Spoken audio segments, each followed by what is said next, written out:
Hola, buen día a todos. Qué gusto encontrarnos aquí, coincidir en estas acciones que invariablemente nos enriquecen, como servicio, como personas, como trabajadores. Gracias, autoridades, por acompañarnos y por todos los que están aquí presentes, directivos, ATPs, mis compañeros supervisores. Y bueno, pues a mí me compete presentar a nuestro ponente del día de hoy, que es el licenciado Alfonso Fermín García Millán, que tiene en su currículum una muy alta trayectoria, muy larga trayectoria, tanto de desempeño profesional como de formación.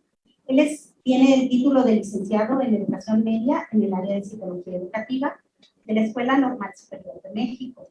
Es pasante en estudios de maestría en Educación Básica, Campo Educativo y de Intervención, Diversidad y Equidad en el ámbito de la Educación Especial de la Escuela Normal de Especialización. Y tiene un currículum tan vasto que me voy a permitir efectivamente leer de manera breve estos puntos de duda. Es director de la Unidad de Educación Especial y Educación Inclusiva 198. Funciones que ha desempeñado, maestro de apoyo y director de esta unidad.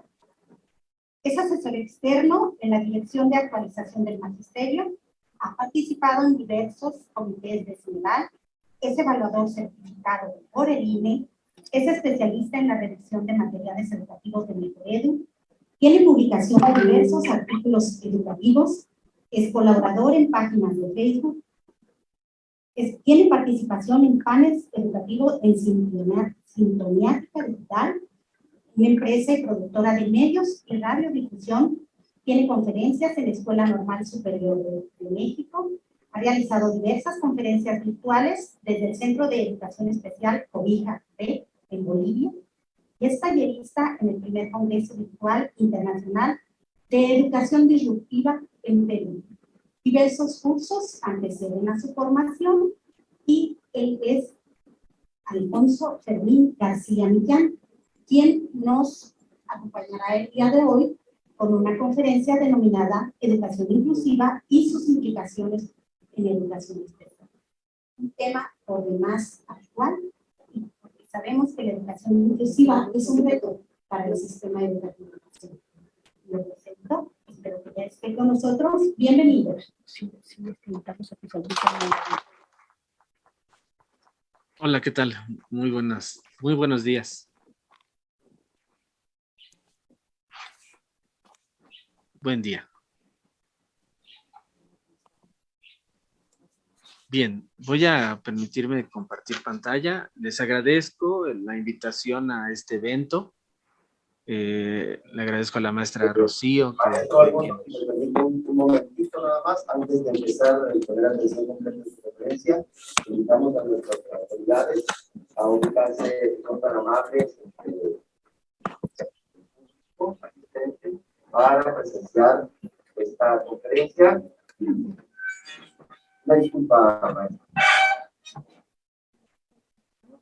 Ya comenzamos. Bien, estamos esperando ahorita que se acomoden para poder empezar. ¿Ahí me escuchan, maestra Rocío? Sí, Alfonso, muy bien. Perfecto. Sí, pues muchas gracias, maestra Rocío, por la invitación. Cuando preparábamos esta presentación que voy a hacer en un momento, justo hablábamos con la doctora Rocío sobre la intervención que vamos haciendo, ¿no? Cómo esta falta de documentos normativos es necesaria para también mejorar estas prácticas con relación a la atención a la discapacidad. Y en ese sentido, bueno, pues pensé en proyectar una pequeña reflexión que tiene que ver con lo que he vivido en este tiempo como director, ¿no? Y también desde lo que hacemos en la página de Educación Especial Hoy, que es una página donde justo compartimos experiencias, ¿no? Con otros docentes de otros estados, ¿verdad? con Sí. docentes de otros países, esta perspectiva que se tiene con relación a la atención a la discapacidad. Y desde ahí lo quiero ir abordando. Incluso uno de los planteamientos que fui teniendo en la intervención que tengo, les decía, soy director también de Servicios de Educación Especial en Ciudad de México, turno matutino y vespertino, en Unidad de Educación Especial y Educación Inclusiva. Y allí pues nos enfrentamos a varios puntos, ¿no? Uno de ellos tiene que ver con la intervención que brindamos y las escuelas donde estamos también instaurados, ¿no? Y a veces allí somos un tanto críticos del hacer de las escuelas, pero creo que también tenemos que ser críticos con relación a la forma en cómo estamos interviniendo. Y parte de eso es lo que voy a compartirles en este momento. Y retomo, ¿no? La charla va a ser la intervención en la educación especial en el marco de la educación inclusiva. Y comienzo con esta frase que es de Patricia Sánchez Regalado, que fue directora de Educación Especial en el 2010, aquí en Ciudad de México. Y en la introducción de un documento que me parece interesante, que también ustedes puedan revisar, que es esa historia de la educación especial en México, pues nos habla del camino de memoria institucional, ¿no? Que tiene que ser una conciencia histórica, pero y que marca un devenir en esos sucesos políticos, sociales, económicos y culturales, ¿sí? Y en ese sentido, bueno, pues con eso iniciamos. Uno de los planteamientos que me he hecho junto con los equipos que me toca coordinar, tiene que ver con qué es lo que nos representa lo diverso, ¿no? La diferencia, qué nos representa la discapacidad. Y no nada más como escuelas regulares, sino también como servicios, ¿no? Los CAM, la SUSAER o la SUDEI, pues tienen que reflexionar de qué les representa también a nosotros, porque justo las prácticas que llevamos a cabo para la atención a la discapacidad en este enfoque de inclusión, pues nos invita también a reflexionar sobre cómo es nuestra propia cultura, ¿no? Cómo hemos aprendido desde esas enseñanzas para poder llegar a ser docentes especialistas, cualquier ámbito, ¿no? O como maestro regular. Y luego, cómo son nuestras prácticas, ¿no? Y en ese sentido, pues también cómo hacemos ejercicio de algunos conceptos, como son, cómo hacemos valer el derecho de las niñas y los niños en esa intervención, ¿no? Cómo estamos brindando oportunidades. Para nosotros, ¿qué representa el término de justicia con relación al hacer, ¿no? Desde la educación especial, que es hoy el punto donde estamos mirándonos, y cómo garantizamos esa igualdad y esa equidad, ¿no? Y sobre todo, para poder lograr esa igualdad sustantiva, que me parece que ahí hemos avanzado mucho, ¿no? Los niños están en las escuelas que sus padres deciden dónde deben de estar, ¿no? Pero realmente aplicamos esta equidad inclusiva como servicios, la garantizamos. Esa equidad y esa inclusión está reflejada en nuestras prácticas, en la forma en cómo intervenimos para garantizar que estos niños aprendan y estén en igualdad de oportunidades en su salón. Eso es lo que tenemos que empezar también a cuestionarnos como equipos, ¿no? Y en este proceso reflexivo, pues también reconocer cómo esa práctica educativa pues está viendo influenciada por nuestra propia formación docente, ¿no? Ya decíamos cómo aprendimos desde la formación que tuvimos, cómo crecimos también en si estuvimos en ambientes incluyentes o no, y esos conocimientos que fuimos adquiriendo, pues se traducen en relaciones que establecemos, ¿no? Y que a partir de ese trabajo con relación al contexto en el que nos encontramos, pues también va a depender de esa práctica docente, ¿no? Y eso también se convierte en una parte que integra la práctica educativa. Y es importante considerar que esa práctica educativa que llevamos a cabo, nuestra práctica docente que llevamos día a día como docentes especialistas también, pues es importante reconocer que esta se ve afectada por muchos elementos, ¿no? Por ejemplo, los factores políticos, las tradiciones, que también es un elemento que prevalece en ese hacer cotidiano, los valores con los cuales estamos trabajando en las escuelas o para las niñas y los niños. La normatividad, que también es otro elemento que a veces nos ha costado mucho trabajo poder aterrizar en la práctica, y con relación a las experiencias del docente y las intencionalidades que tenemos. Por ello es importante también considerar esas características de los alumnos, sus actitudes, las aptitudes que también tienen, y hoy por hoy también con base en este tiempo de pandemia, ¿no? Aun cuando estamos ya regresando a las aulas, pues cómo están esos sentimientos y esas emociones, ¿no? Y que repercuten en las interacciones que estamos viviendo hoy en este tiempo. Y los roles que tenemos cada uno de los actores que intervenimos en este proceso educativo.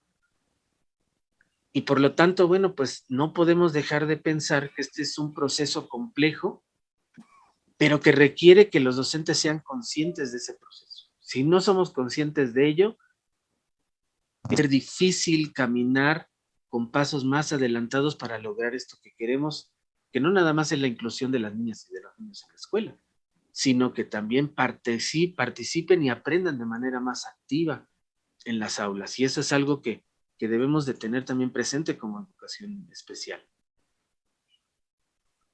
En este sentido, bueno, pues Sandra Nicastro, este material que se llama Revisitar la mirada sobre la escuela, quiero puntualizar que es necesario volver a mirar.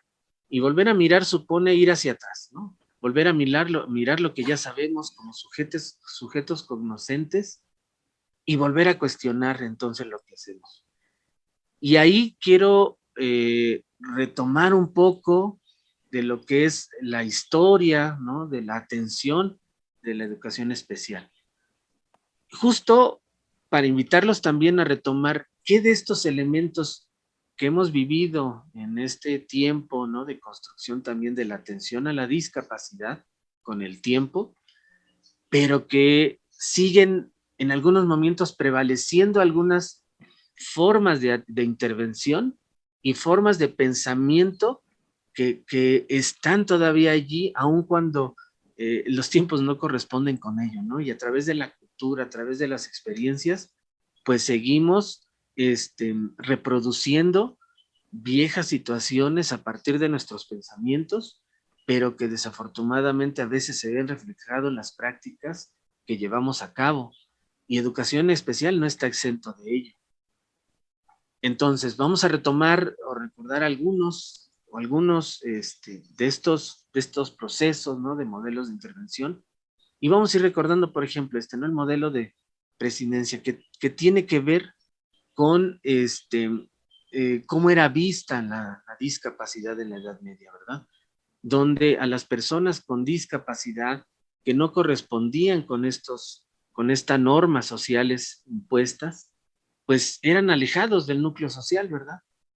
Eran recluidos en asilos y hospitales, ¿no? Eran abandonados incluso porque parecía que no eran funcionales en la sociedad, ¿sí?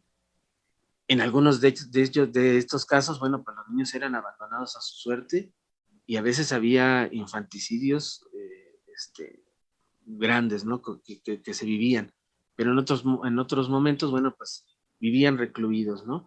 Y además el rol social a veces que tenían eran para la diversión o incluso para alcanzar una absolución, ¿no? Porque a nivel de rol social, el dar limosna por parte de la gente adinerada, pues les representaba una forma de expiar sus culpas a través de mantener estos centros, ¿no? Que alojaban a estas personas. Y pues además es importante reconocer cómo esas causas de la discapacidad tenían un motivo religioso, ¿no? Y las personas eran asumidas a veces como innecesarias, ¿no? Que no contribuían a la sociedad y además en algunos casos, bueno, pues albergaban mensajes diabólicos, ¿no? Que eso también era parte de ese pensamiento mágico que había con relación a la discapacidad. Pero, ¿cómo era también ese diagnóstico, no? ¿Cómo se hacía? Pues médicos y sacerdotes, a partir de una lógica teológica, valga esa rima, pues ellos eran los que determinaban dónde tenían que estar estas personas, ¿no? Y así era como se iba llevando a estas situaciones. En México de 1870 a 1970, pues va prevaleciendo también este modelo asistencial, donde las personas son vistas por su alteración. Y por ejemplo, las personas sordas, en este caso, hablando de muchos, pero me gustó retomar este aspecto, hablando de las personas sordas, aprender, era importante y eran obligadas a aprender la lengua española, ¿no? Esa lengua escrita, expresada por alfabeto manual y pronunciada cuando existía esa aptitud para ello. Pero vean cómo desde allí se tenía que tratar de abandonar esa condición personal para llevarlos a una especie de normalización, ¿verdad? Si se podía. Pero siempre también considerando esos principios religiosos, ¿no? Y de historia general y geografía que se les compartía a estos pequeños, pero también esta división que había, ¿no? Con relación a lo que debían de hacer los hombres y las mujeres, ¿no? En el caso de los niños y las personas sordas eran encaminadas a la horticultura y la jardinería práctica, y en el caso de las niñas a trabajos manuales, ¿no? Que era la aguja, el bordado, el gancho, y aquellos otros que tenían mayores aptitudes, bueno, pues se les encaminaba a la teneduría de libros para quienes presentaban alguna aptitud, y que eran como especies de llevar ciertas contabilidad en negocios, ¿no? Donde ellos podían de alguna manera poder participar, pero obedecía siempre a las aptitudes que tenían y se les encaminaba si era posible para ellos. Y en esta línea de tiempo, bueno, pues también es importante reconocer todas esas prácticas con relación a esa atención a la discapacidad. Por ejemplo, en la escuela de ciegos era la enseñanza del braille y la escritura en braille, ¿no? Y las escuelas especiales, ¿no? Alojaban alumnos ciegos, sordomudos y otras características, así como penitenciarías y correccionales enseñaban una determinada profesión u oficio. Y entonces allí vemos cómo la discapacidad, incluso con otro tipo de poblaciones que tenían que ver con personas, ¿no? En situación de penitenciaría o correccional, gente que cometía delitos, pues también estaban en el mismo espacio, ¿no?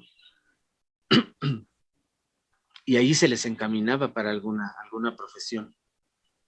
Para 1870 en México surge la Dirección General de Instrucción Primaria, y en se constituye la Inspección Médica e Higiénica, y había 4 médicos, por ejemplo, que en toda la Ciudad de México, antes Distrito Federal, pues eran inspectores que tenían que atender las escuelas, y solamente daban cuenta de que había niñas y niños en esas visitas que hacían, que no aprendían, perdón, y estaban desfasados, pero que ellos no se inmiscuían más en reconocer las causas de ello, pero sí se les empezaba a reconocer.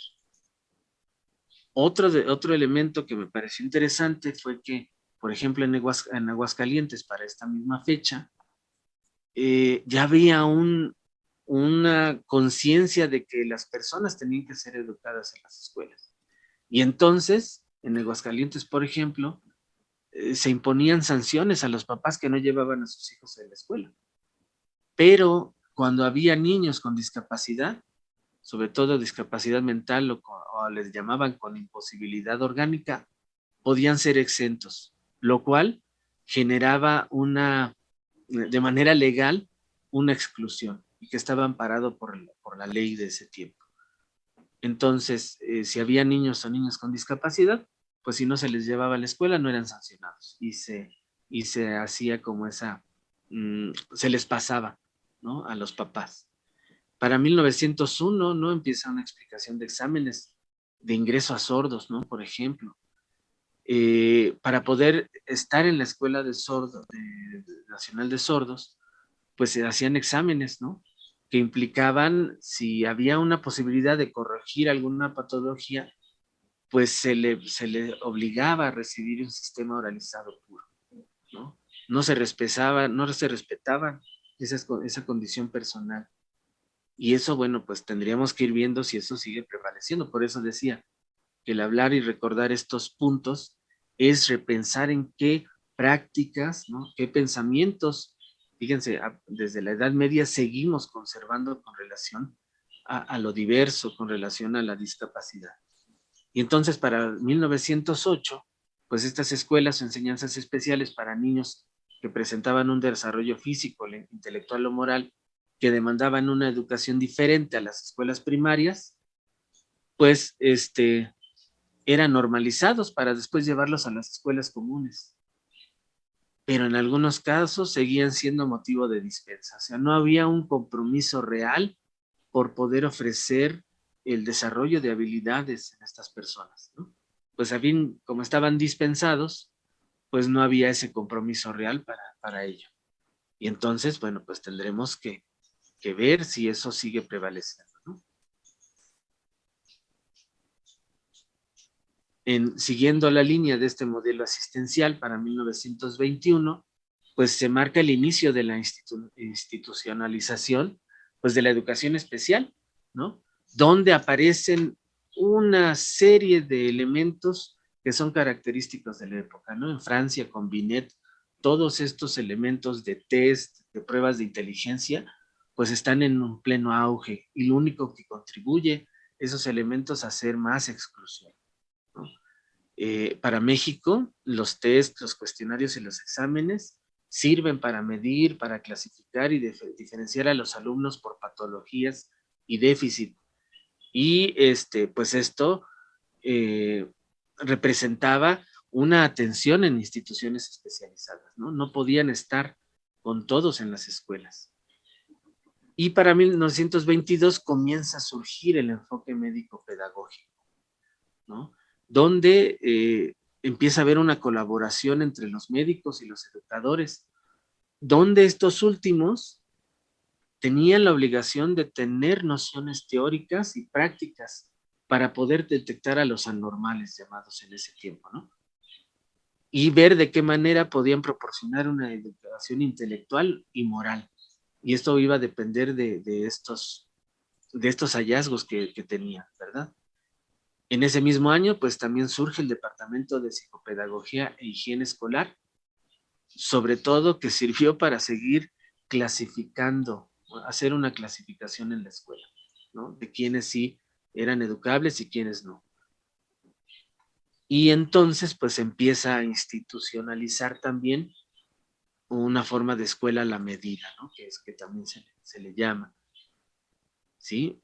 Donde, bueno, pues empiezan a surgir otros centros, el Centro de Investigación y Atención para proporcionar atención médica y pedagógica a estas poblaciones, ¿no?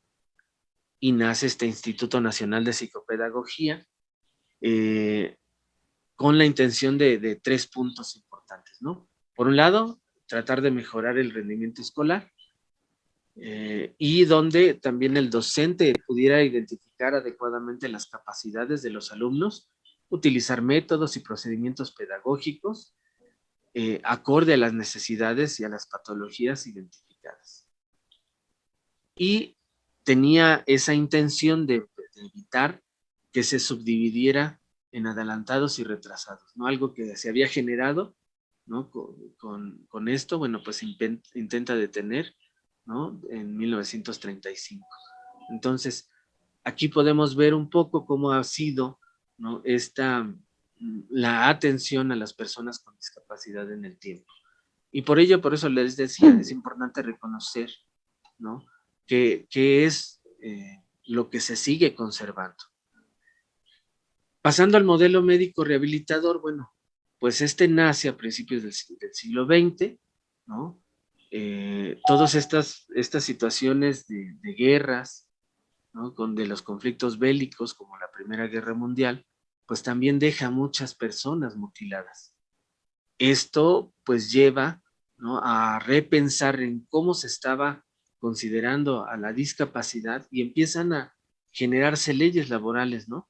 Como una nueva forma de entender la diversidad funcional, que era también esa discapacidad, en este caso, por estas personas que quedaban imposibilitadas, ¿no? Y esos impedimentos físicos, pues dejan de ser considerados también como un castigo divino y comienzan a atenderse como enfermedades que podían recibir tratamiento, ¿no? Ahora se empieza a ver la discapacidad como una enfermedad y en estas nuevas ideas, ¿no? Se considera a las personas, o más bien se deja de considerar a las personas como inútiles y se entiende la discapacidad como una deficiencia biológica, pero con una causa científica. ¿sí? Y eso es importante. En este caso hay un libro de Palacios que aborda todos estos elementos que estoy abordando y que también son muy interesantes de revisar. Y ella refiere que el objetivo en este modelo es curar a la persona, modificar su conducta para esconder su diferencia y luego poder incorporarlos a la sociedad, ¿no? Y así es como va funcionando este nuevo modelo, que tiene algunas críticas, ¿no? Por ejemplo, en esa atención o en ese tratamiento. Porque a través de esas instituciones que se encargan de atender a estas personas, en muchas ocasiones también se convierten en instancias que marginan y maltratan, ¿no? Ese es otro elemento que tiene este modelo. Hay una creación de una identidad en la que el discapacitado, perdón, se define por su enfermedad, ¿no? Esto que decíamos. Y ese modelo médico es portavoz de una ideología que se basa en esa desaparición de la diferencia, ¿no? De esa anulación y ese ocultamiento de la diversidad funcional o de la discapacidad, en pos de esta integración social, ¿no? De que ellos participen nuevamente en la sociedad. Y hay algunos aspectos valorados de este planteamiento, ¿no? Y es que los estados comienzan a hacerse cargo, ¿no? de estas personas, y entonces empiezan a surgir posibilidades de trabajo protegido, ¿no? Las políticas públicas, bajo este acompañamiento de tratamiento médico y medios técnicos para superar estas enfermedades que así eran llamadas. Y Palacios vuelve a referir que es un modelo basado en una actitud paternalista, ¿no? De esas miradas en la diversidad funcional, pero que a final de cuentas siguen generando subestimación, lo que lleva a la discriminación. Y hoy también, en mi caso, vemos actitudes de colegas, o tanto de educación especial como de educación básica, ¿no? Que subestimamos la condición de las personas. Entonces, por eso les digo, tendremos con esto mirar qué seguimos conservando, qué estamos haciendo nosotros. En este proceso también surge la tecnología educativa, ¿no? Que son esos medios para atender a las personas llamadas atípicas, impedidas, físicas o mentalmente desfavorecidas, pero siempre basados en una perspectiva científica y tecnológica. Y el maestro se convierte en un especialista que operaba sobre esos datos de la conducta, que era observable mediante planes individuales, ¿no? Bajo esa mirada de logros de objetivos para poder ir avanzando, ¿no? Con diversos medios que facilitaban el ocultamiento de la condición para poder ser incorporados a la sociedad. Y eso, pues, es algo que prevalece. Y por último, y es en el modelo en que nos encontramos ahora, pues está este modelo social de la discapacidad. Y encontré este dato que se me hizo muy interesante y comienza, ¿no? En 1960, a través de esos movimientos independientes nacidos en Estados Unidos, ¿no? Con relación a la lucha de los derechos civiles, ¿no? Se empieza a tener conciencia de que todos merecemos los mismos derechos, ¿no? Y justo un estudiante de la Universidad de Ciencias Políticas, con una condición de discapacidad, comienza a derribar muchas barreras que tienen que ver con lo arquitectónico, pero también con lo social. Alza la voz y advierte que la discapacidad, al igual que las mujeres en su intento de reivindicación social, se rechaza terminantemente que se les defina por sus características físicas, ¿no? O sea, y es algo que busca la inclusión hoy en día. Y esto pues da pie a cambiar la visión tradicional de la discapacidad, trasladando el foco de lo tradicional a lo social. Perdón. Y esto, bueno, como resultado también de las interacciones que tiene la persona con su entorno, ¿sí? Que a veces pareciera que no son concebidas para él, ¿sí? Y eso es muy importante estarlo reflexionando. Este nuevo paradigma, ¿no? En este modelo social, pues ya las causas no se centran en la discapacidad, sino son esos elementos sociales. Y entonces se considera o se empieza a considerar a las personas con discapacidad que tienen mucho que aportar a la sociedad. Y partiendo desde estas premisas de que toda vida humana es igual de digna, ¿no?, que todos. Y esto va muy relacionado con la inclusión y la aceptación de la diversidad. Y es allí donde tenemos que estar planteando qué tendremos que ir haciendo. Y en esos efectos prácticos también, bueno, pues ir generando esos medios de subsistencia de las personas con discapacidad, ¿no?, que no nada más tienen que ser atendidos desde la seguridad social, sino también generar formas donde sea un empleo digno, donde puedan desarrollar esas potencialidades y seguir creciendo también en lo profesional, pero también en lo personal, ¿no? Y no nada más basarnos en esas excepciones del empleo protegido. Comparto, por ejemplo, en este punto que en el foro de inclusión que desarrolló la Cámara de Diputados el día 3 de diciembre, justo las voces que se levantaron ahí en las exposiciones de personas con discapacidad hacían referencia que no basta con las políticas de papel que tenemos, sino cómo hacemos vivo todos esos planteamientos, ¿no? Cómo se están generando posibilidades de crecimiento en las empresas, ¿no?, que todavía son muy pocas las que contratan a personas con discapacidad. Y eso me lleva a la reflexión de que como escuela, ¿qué seres humanos estamos también nosotros ayudando a construir, ¿no? Y que desafortunadamente esas voces que se levantaron en esa tribuna, pues refieren que todavía siguen siendo víctimas de la exclusión y de la escasa falta de oportunidades que a veces no se dan en las empresas, ¿no? Entonces tienen poca posibilidad de crecimiento profesional, pues lo que recae en un mejor salario, ¿no? Entonces son puntos que tenemos que estar como siendo bien conscientes, y por eso hago este recorrido y invitar a la reflexión de cómo estamos mirando la discapacidad, ¿no?, y cómo estamos trabajando para poder mejorar su condición personal, su condición de vida, pero también en ese mundo social. Y entonces este modelo social de la discapacidad se ve como una cuestión de derechos humanos. Y ya lo hemos vivido de hace tiempo. Y eso al parecer no nos sigue quedando claro. El micrófono para las preguntas. Con estos puntos, pues entonces sí es importante problematizar nuestra intervención, ¿no? Estos manuales que también hoy se ofertan, bueno, pues también nos van a dar una luz de hacia dónde direccionar. Pero si no problematizamos nuestra intervención de cómo servicios de educación especial estamos trabajando, ¿no?, cómo estamos garantizando esos derechos, cómo estamos garantizando la inclusión, la equidad de esta población objetivo, pues entonces, ¿qué vamos a hacer? Y por tanto, sí tendríamos que cuestionarnos a qué prácticas tendríamos que renunciar.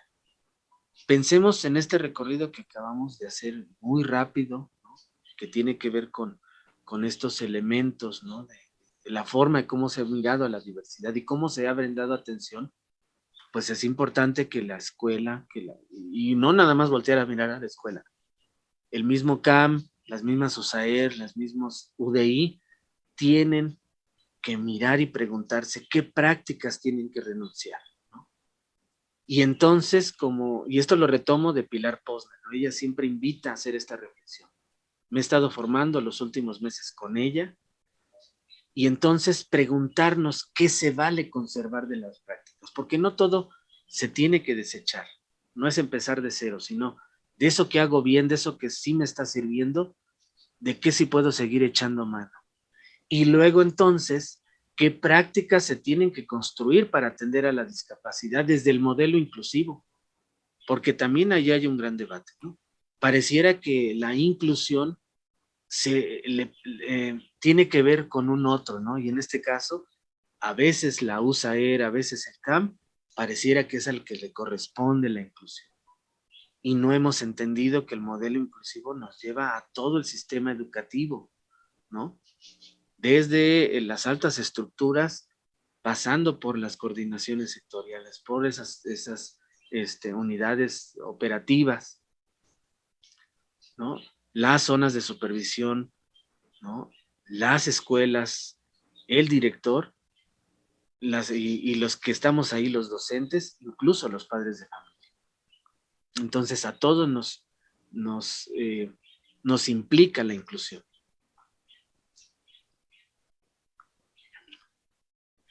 Y además tenemos que ser conscientes, ¿no? De documentos normativos que están descontextualizados, ¿no? Y eso pues también nos ha llevado a que se generen diferencias entre los estados, las regiones, las comunidades, ¿no? Este libro de orientaciones ya cuánto tiempo tiene y sigue con una visión de integración, aunque ya con muchos elementos de inclusión, pero cómo hemos podido no transitar en ellos. Y esas diferencias que se han generado hasta repercuten en los sistemas de evaluación que tenemos nuevos, ¿no? No puede ser posible que a la SUDEI se le siga evaluando como una escuela, ¿no?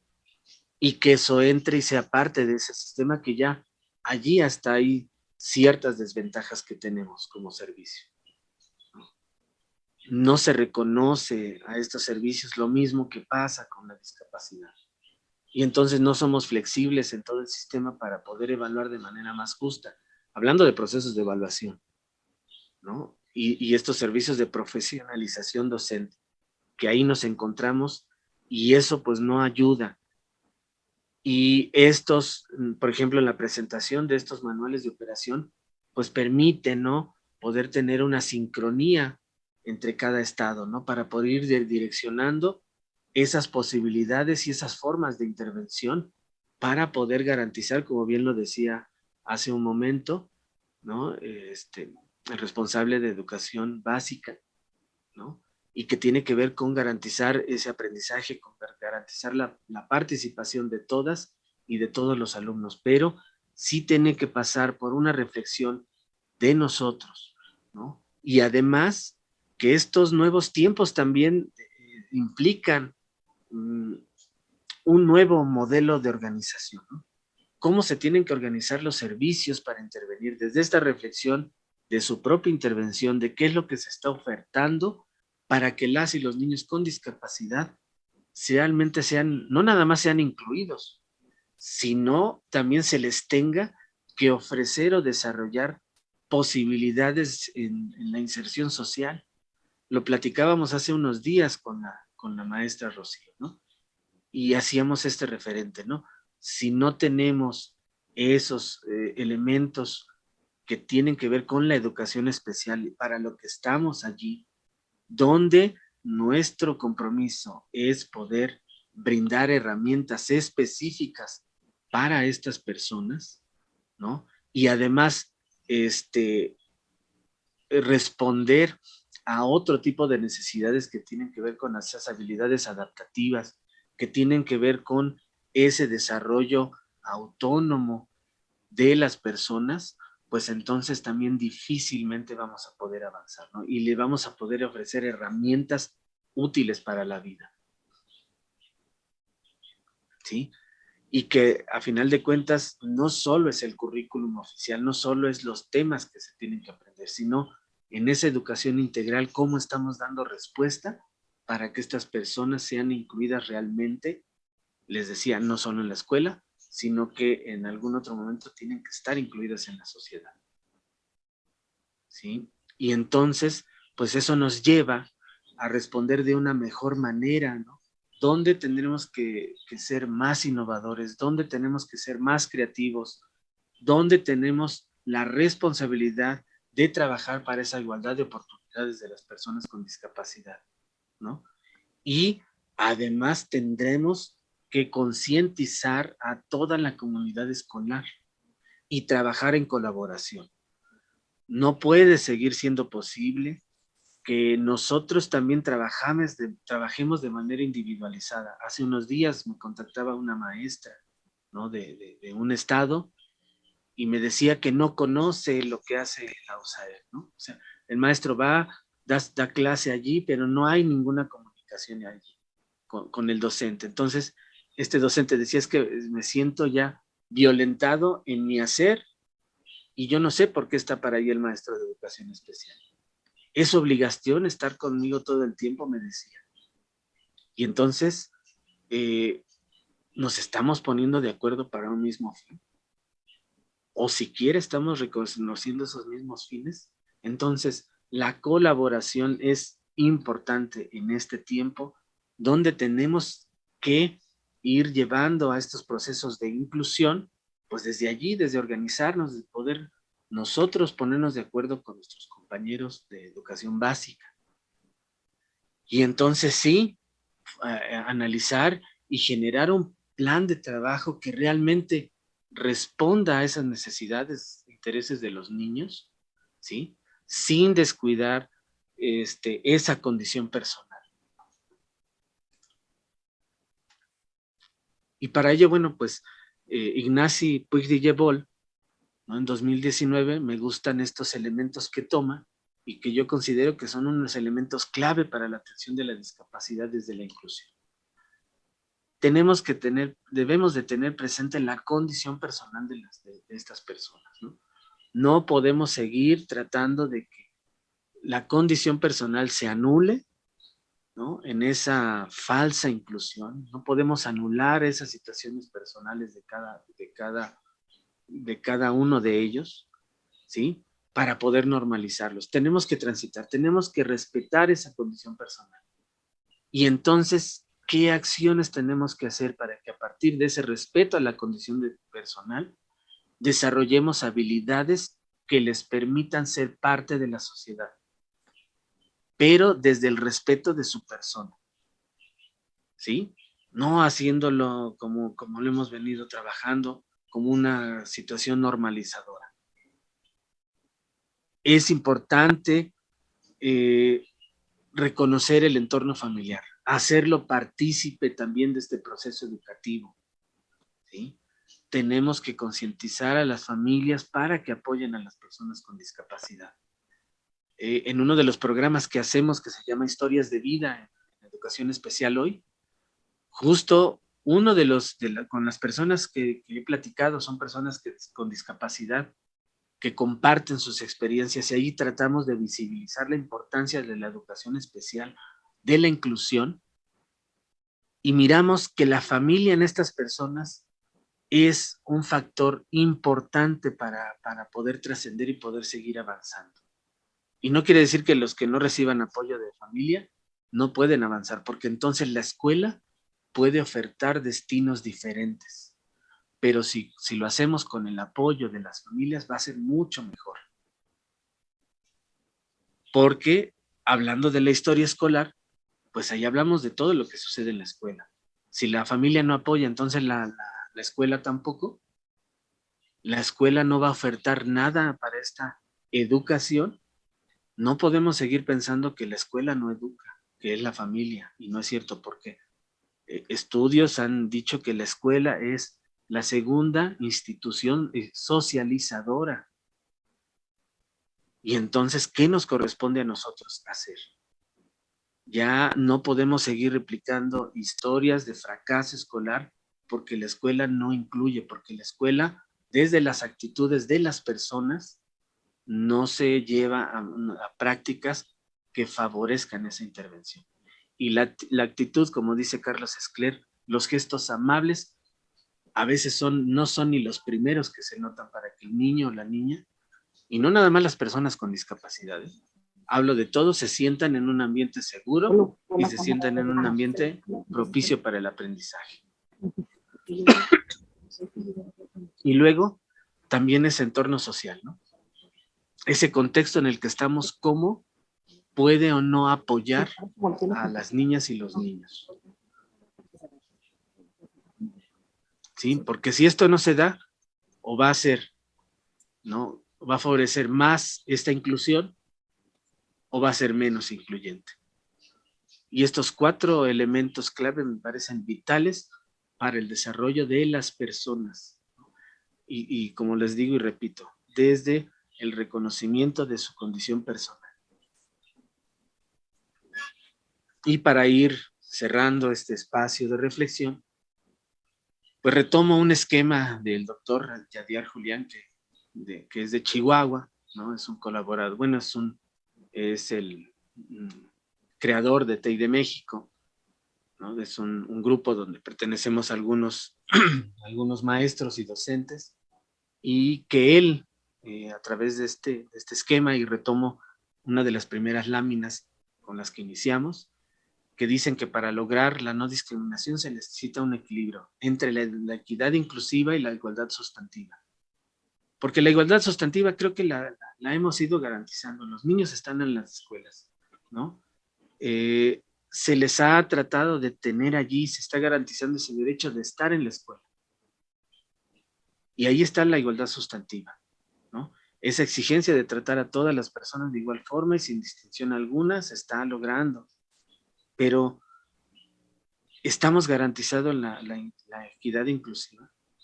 ¿Le estamos otorgando a cada quien lo que le corresponde? ¿Estamos tomando en cuenta la condición personal de las personas para poderlos incluir en esa diversidad? ¿Consideramos esos contextos donde participa? Y aquí es algo muy importante. ¿Lo seguimos haciendo por conmiseración? Y entonces no se tiene que dar estos elementos por lástima ni por caridad, sino por dignidad y por derecho. Y eso me parece que es un punto elemental. Por eso la invitación a reflexionar en las prácticas de los servicios de educación especial. ¿Cómo la estamos dando? ¿Tenemos claro hacia dónde vamos? Tenemos una meta común también que nos hace llevar a estas personas en ese futuro, que se incluyan en la sociedad, que puedan tener un trabajo justo. Y no olvidemos que siguen y seguirán existiendo esos ajustes razonables. Hablando, por ejemplo, del DUA, que es un marco de trabajo que puede posibilitar, ¿no?, la inclusión de todos. Aún con ello, no se puede olvidar la implementación de ajustes razonables cuando esto a veces no funciona. Porque además, no en todos los aspectos, pues vamos a trabajar en esa flexibilidad para todos. Habrá momentos específicos de las personas con discapacidad, de acuerdo a la situación, a la condición personal, que tendrán que ofrecerse herramientas específicas, y ahí es la razón de ser de la educación especial. ¿Qué herramientas específicas tengo que brindarle a estas personas para que sean mejor incluidas en la escuela, pero que también tengan una mejor inserción social? Y bueno, pues eso es lo que tendremos que ir como repensando, ¿no?, con relación a esto, ¿no? Les quiero dar las gracias por este espacio y bueno, pues espero haber dejado esa reflexión para esto. Pues muchas gracias. No sé si hay algún comentario. Maestra Rocío. Bien. Hola.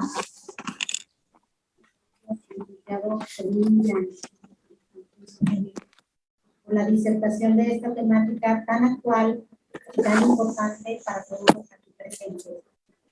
Me parece que ha puesto el dedito en el renglón en este momento histórico que nos encontramos, en donde necesitamos ser protagonistas de la gestión de esas formas organizativas y académicas para brindar no solo calidad, sino excelencia a quienes son nuestro motivo de estar aquí, nuestros alumnos. Creo que ha sido muy interesante su disertación. Me encantaría que pudieran los aquí presentes hacer las preguntas que aún tuvieran en sus mentes con respecto a esta disertación y pudiéramos seguir enriqueciéndonos con la respuesta de algunas de ellas. La manera de hacerlo será a través del micrófono y les pediría que levantasen su mano en caso de que tengan alguna pregunta o aportación que pudiera enriquecer la temática que hoy nos une.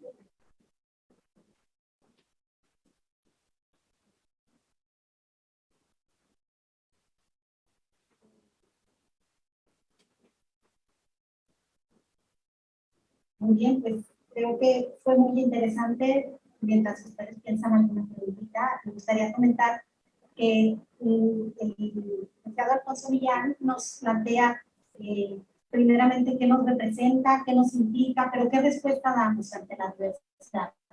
Y ello nos corresponde a todos los presentes, y sobre todo llevar a cada uno de los elementos de nuestro personal esa semillita de la necesidad de seguir creando, porque la educación especial no ha terminado en su historia. Invariablemente ha tenido un ascenso mucho más destacado que cualquier otra modalidad de educación, pero siempre nos ha permitido que aterricemos lo que podamos crear. Y mientras más conozcamos a nuestros alumnos, más tengamos de cerca, conozcamos el pulso de lo que sucede en el aula, más podemos aportar.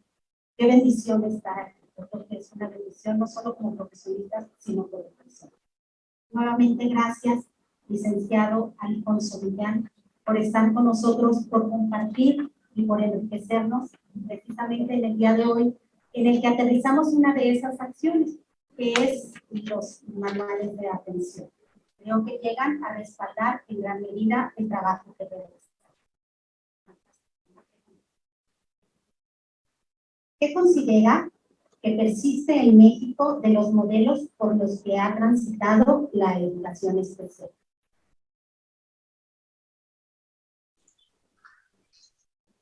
Hola, creo que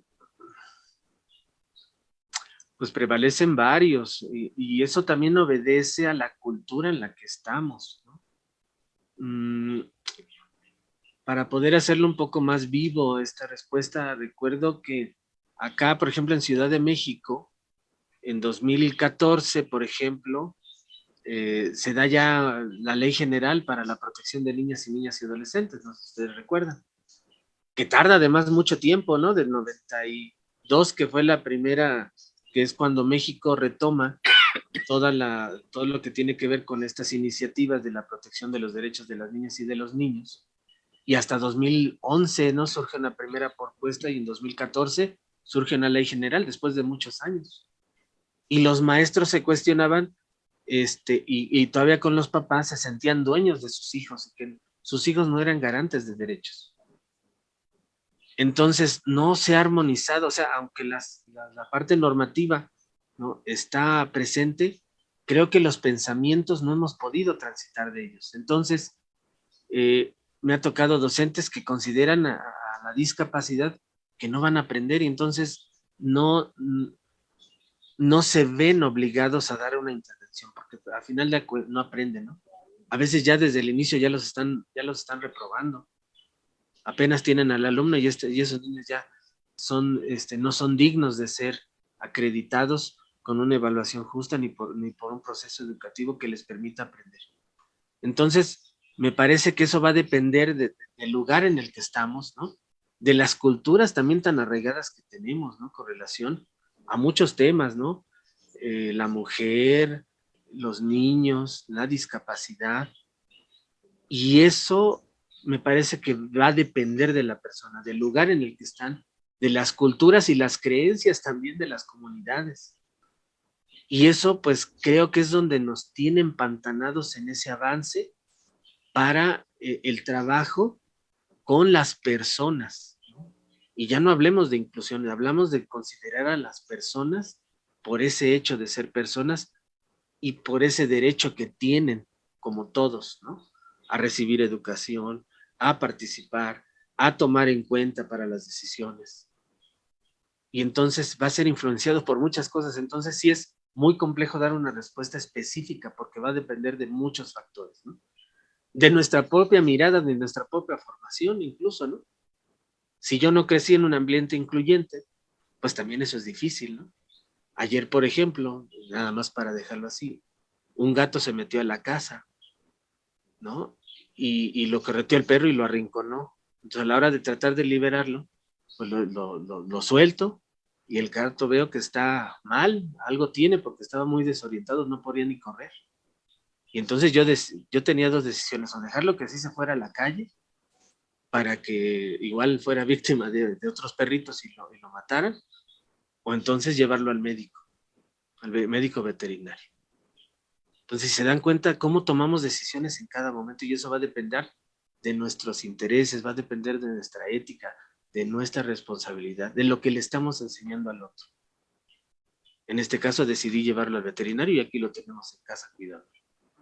Porque eso también se convierte en un modelo para nuestros hijos, ¿no? Porque aquí están mis hijos y viven eso. Entonces, con ese ejemplo, no sé si puedo responder porque son muchas situaciones que están allí, pero que tenemos que hacerlas conscientes. Por eso la invitación a reflexionar en los que hacemos y cómo brindamos una atención.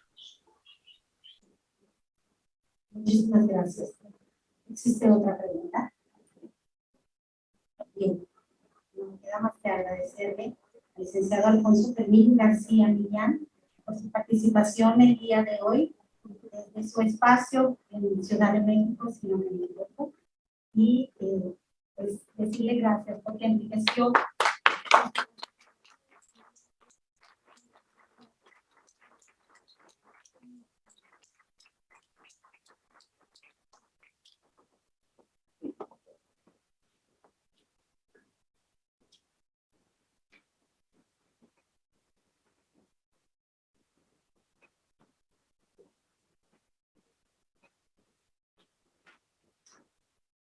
Bien, a continuación, vamos a solicitarle al maestro Taurino tenga la bondad de acompañarme aquí, por favor.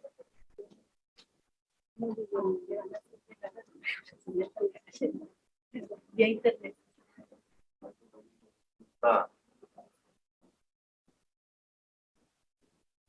Hacer la entrega de reconocimiento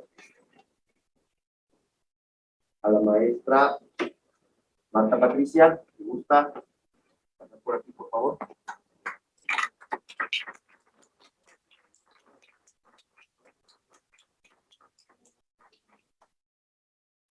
Buenos días. Bueno, el Departamento de Educación Especial otorga el presente reconocimiento a la maestra Marta Patricia Ibáñez Moreno por su brillante moderación de la conferencia La intervención en la educación especial en el marco de la educación inclusiva, impartida en el evento en presencia de presentación de manuales de operación de los servicios de educación especial. Victoria de Durango, a 14 de diciembre de 2021, firma el departamento, maestra Marcos. Muchas felicidades y este reconocimiento es una muestra nada más de lo que es.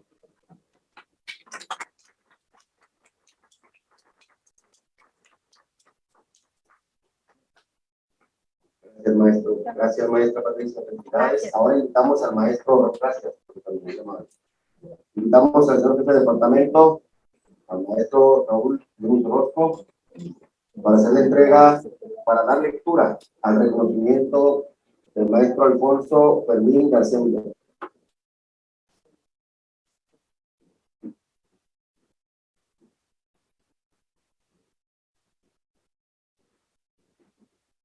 Bien, muchísimas gracias, maestro Alfonso Fermín García Millán, agradecidos con el recorrido que en esta mañana usted nos ha hecho en la atención de los alumnos con discapacidad. Un recorrido histórico, un recorrido en el que usted reconoce tres actores importantes y fundamentales que creo que a los aquí presentes nos queda muy claro la participación de la escuela, de la familia y de la sociedad para poder ser exitosos en los aprendizajes de nuestros alumnos. Muchísimas gracias por el tiempo, por la oportunidad para escucharlo. Asimismo, agradezco a todos los aquí presentes, mis compañeros supervisores, autoridades y directivos, apoyos técnicos pedagógicos que en esta mañana nos han acompañado. Y aprovecho en ellos para entregarle este reconocimiento y agradecerle su participación en este día. La Secretaría de Educación del Estado de Durango, Subsecretaría de Servicios Educativos, Dirección de Educación Básica A, Programa fortalecimiento de los servicios de educación especial y a través del Departamento de Educación Especial otorgan el presente reconocimiento al maestro Alfonso Fermín García Millán por su brillante disertación de la conferencia La intervención en la educación especial en el marco de la educación inclusiva, impartida en el evento de presentación de manuales de operación de los servicios de educación especial. Victoria de Durango, Durango, 14 de diciembre del 2021, y firma su servidor, Raúl Núñez Orozco, jefe del Departamento de Educación Especial. Agradezco mucho y ojalá un día tengamos la oportunidad de saludarnos personalmente por esta su casa en Durango. Muchísimas gracias.